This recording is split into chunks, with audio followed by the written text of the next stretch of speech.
and welcome to Options Guide TV. My name is Brian Overby. I am the author of The Options Playbook, and I'll be your host here for about the next, let's say, 20 minutes today. Unfortunately, we don't have a ton to go over on our SPX trade that we did this week. On the market went the wrong direction. That simple. Got bullish.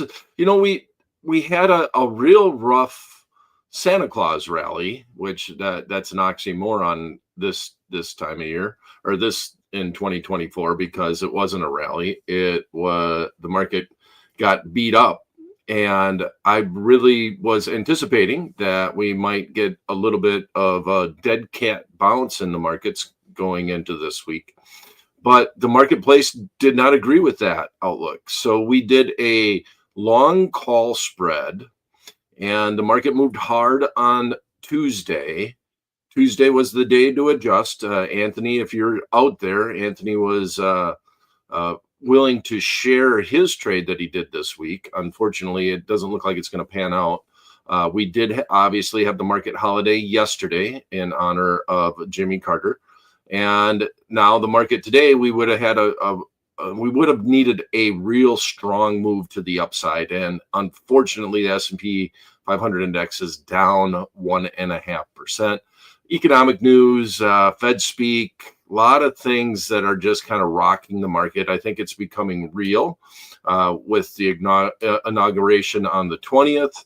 I kind of anticipated that we would have a buy the rumor, sell the news on the 20th. I was going to get long the VIX index going into the inauguration, just as a hedge, a way to play the market to the upside. The VIX is now at 1983, and that is up about 8% on the day, or $1.79. So that trade isn't going to work out for me either. I was hoping that the VIX would stay down at a lower level, and we'd be able to get long the VIX going into this inauguration period. But now it's just a little bit too high. I'd like, if the VIX was down around the 16 level, I would be very interested in doing that, but the markets are kind of shaky. So the other trade that I mentioned, and I just hope we're not too late on that trade, but I'm going to put it on today, and I mentioned it on Wednesday, that we're looking at the IWM. The IWM is going to basically, the IWM right now is figuring out what direction that it wants to go. That's the Russell 2000 index. That's the ETF that tracks the Russell 2000 index. And interest rate, very interest rate sensitive. And with yields increasing as the Fed decreases rates, as they cut rates, we've seen, obviously, that's the major news in the marketplace, is that the yields are not agreeing with the Fed as to where the long-term rate should be. And the Fed is now becoming more wishy-washy about the number of rate cuts that they're going to have over the year. And it's really affected the IWM. So let's start by looking at the IWM chart. And here's what drew my attention. When the market was trading right around 224, right in that range, you see there's just a lot of noise in this area. This was the election, had the spike up, come back down, all the way up, big. This is when the Fed came out and basically said, we're not going to cut as much this year. Maybe we might even skip a meeting or two before we cut again. And that's when the market came down. Noise. Here we are. Once we get out of this noisy period, either to the upside 226 on up, or to the downside, which we just broke out today, basically on the bottom end of this support level, right around 218. We're now trading at 216, and it's down 5 points on the day. So since we've talked about it, the trade has already played out. If we would have put it on the day that we first discussed it, a 30-day at the money straddle was trading for $11. The market is now already moved. If you do the math from here, right, just looking at it from this high end, which was 225 down to 216, And if we do break below this level, we do got the 200-day moving average here, which has a tendency to provide some support. But, the thing about the small caps and the Russell 2000 index is that, we see it touch here, we see it touch here, is that it has a mind of its own. So there might be a little bit of resistance. But if we break through that, we can come all the way down to this level, right around that 210 level, before we really see any support from the chart and from the Russell index. Now, I don't do a lot of long straddles, and I like the opportunity to talk about them, because one of the things I like about Options Guide or one of the goals of Option Guide TV is to talk about times when some of the different strategies might work. So I get the question all the time, what is your favorite strategy? What is the golden book of answers? What strategy should I do every single time? And I don't think that there is an answer for that. There are some people that only sell call spreads and only sell put spreads. They only sell something where you bring in a credit. And that's not right. Ideally, the answer to the question is really, where do you think the VIX is going? If you think volatility is going to increase over time, then the theory or the concept, as far as market makers are concerned, is that you should be long vol. If you think the market is going to go up, implied volatility is going to go up, and the markets are going to be more volatile than what the VIX is saying, well, then you should be buying volatility, and that should work out in the long run. And if you think volatility is going down, you should be selling volatility. And if you just want to make it as I don't know, generic as possible, that's where the concept is. So to me, it's just an outlook on your forecast. I think there's going to be more volatility, and that's part of the reason why looking at the VIX or at the IWM index and seeing that, well, the volatility is right around, well, it's probably going to be higher. It was right around 20%. Yeah, now it's 24% because of the down move in the market. But just the other day, it was at 21%, and I just didn't really feel that's where the volatility in the small cap should be. We were in the chart. We're right on that precipice, and now we got the down move. So let's hope we're not a day late and a dollar short.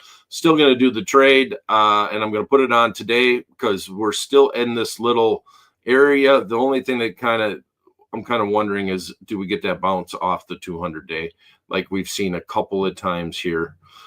One on the downside here, we bounced a little bit there, but when we broke through, we definitely broke through, right? This is a golden cross to the upside. We got the 20-day coming down, trying to go below the 200-day here on this average. As we approach that, that would be a death cross. Not that you put a ton of weight on that, but it's worth saying. And that's where we're at. So let's put it on. Let's put this trade on. I'm going to go out. You can do the more time, the more money, the more risk.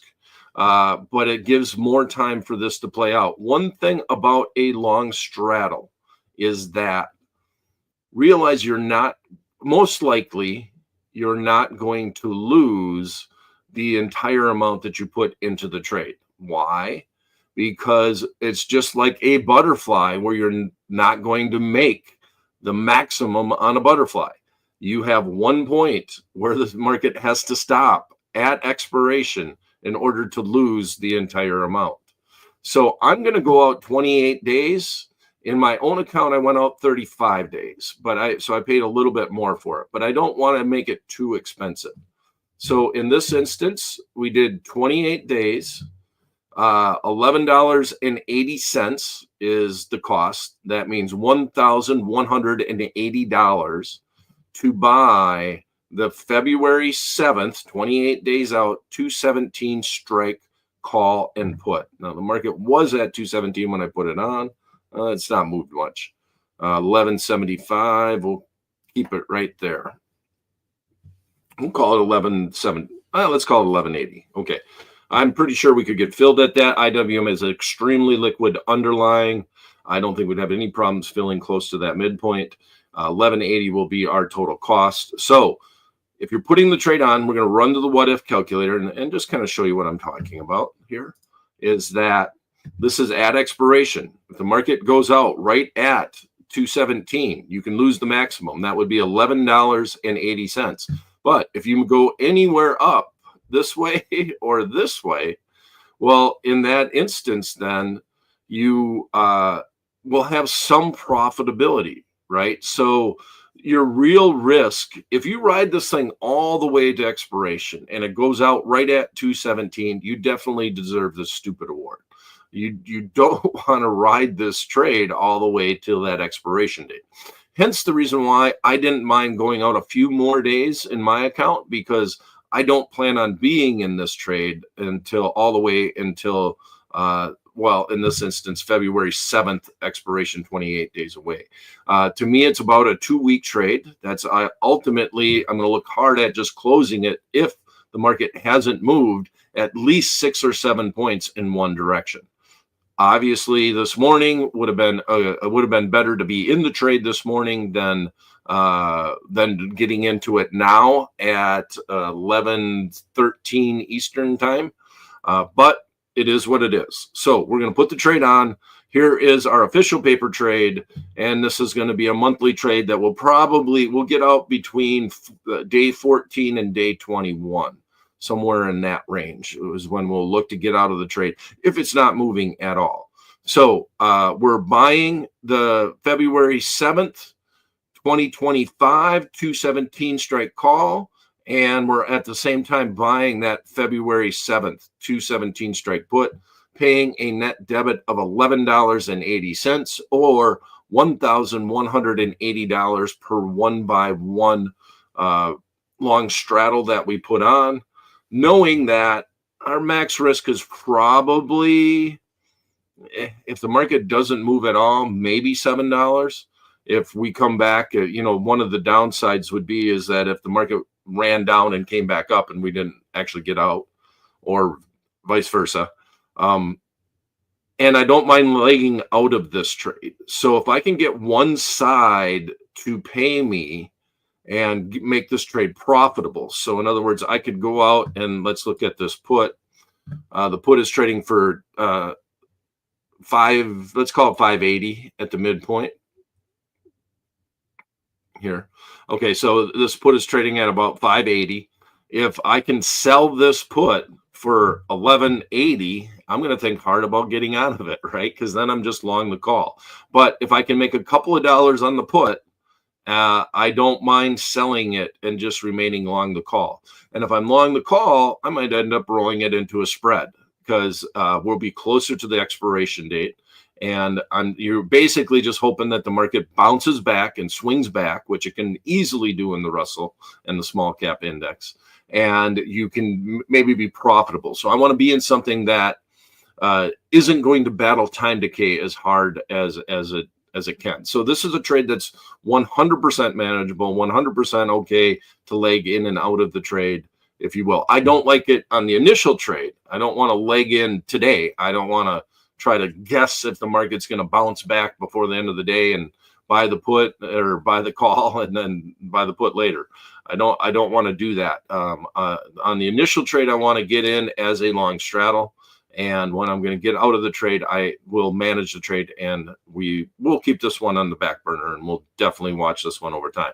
Now, on Options Guide TV, I started to say earlier that we've done quite a few long straddles in IWM. If you go all the way back and look at the charts, actually, this is a strong trading range, and we bought long straddles at the bottom and we bought long straddles at the top, waiting to decide where does the IWM want to go, where does the small caps want to go. But that was a very defined channel. Let's go out 1,000 days here. A very defined channel for the Russell, because the Russell really usually struggles. Number of days, 1,000. Really usually struggles as far as technical analysis is concerned. In other words, patterns aren't always the best, but this was a real well-defined channel in the Russell 2000 index. So I think we bought, I think it was right up here where we bought one. And then it came down and we bought one here and it didn't work out too well. And then it did. That simple. All right. Any questions that we have on the A very speculative trade. A lot of people. So let's just talk a little bit about long straddles and why we don't talk about them too often. If you look at a long straddle, the math is all it's all in there. Long straddles or short straddles, if you want to look at it on the opposite side, are a big pricing mechanism.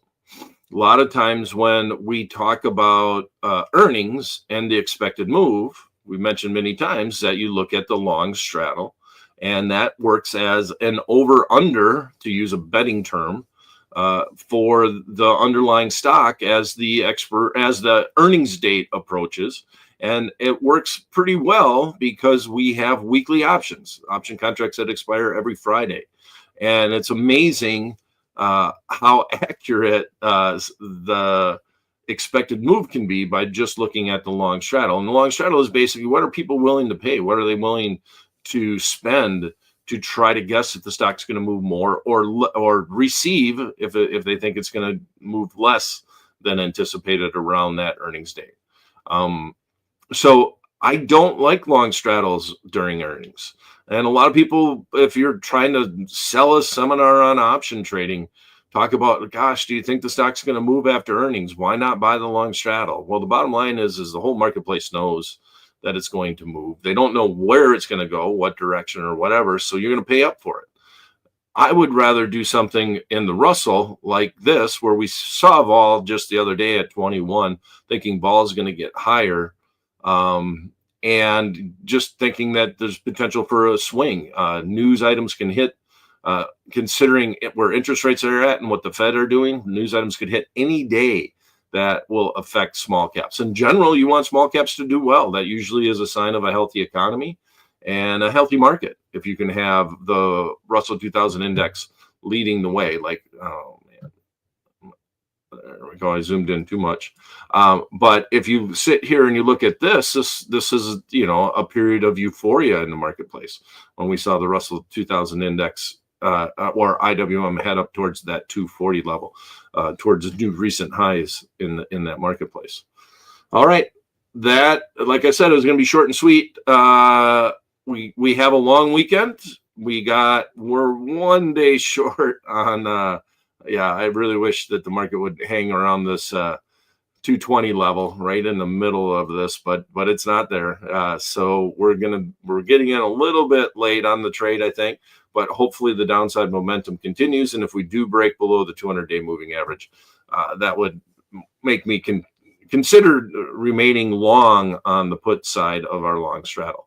Have a great weekend. My name is Brian Overby. Please follow me on x.com. My handle is @BrianOverby. Then you can also view all of Options Guide TV inside via my handle @BrianOverby and @Tradier inside x.com. Check out the hub.tradier.com.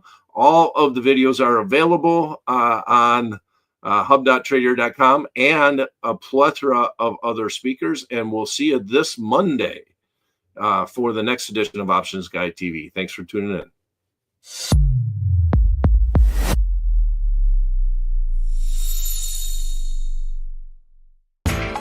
You know how the financial world goes. Here comes the buzzkill. Please make sure to take some time to read this boring disclaimer. We will owe you one.